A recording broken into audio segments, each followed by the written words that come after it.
16th of May 2009, I was approached by the LTT to broker a ceasefire between the government of Sri Lanka and themselves, because there were about 100,000 civilians within their control areas.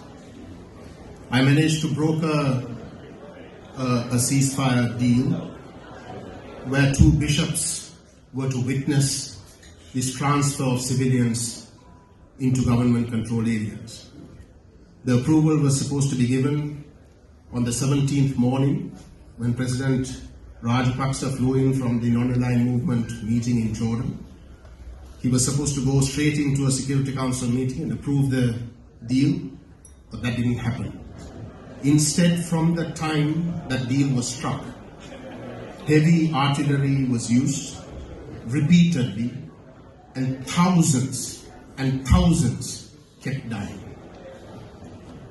When the LTT has declared, not just through me but through several others, their intentions to surrender in order to save thousands and thousands of lives, and when the government refuses to accept that, continues to use heavy artillery, when the war was already over, that can mean only one thing: to destroy in whole or in part.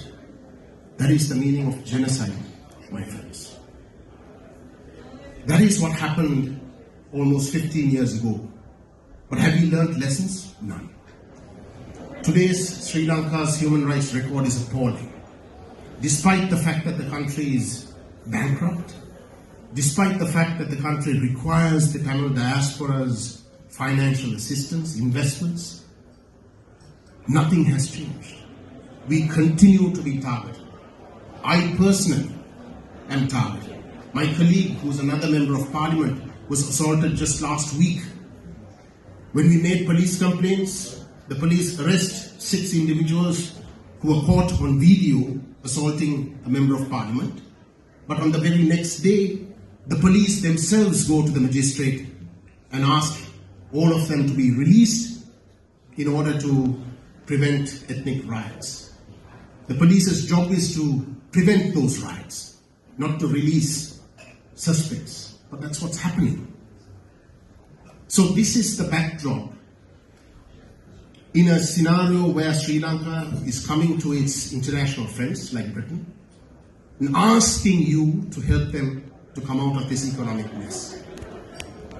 I'm asking you, my friends, to use the leverage that you have.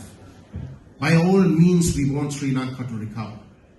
But it has to happen in a way that Sri Lanka does not make the same mistakes that it has made for 75 years. And that is the leverage that you can have and you must use.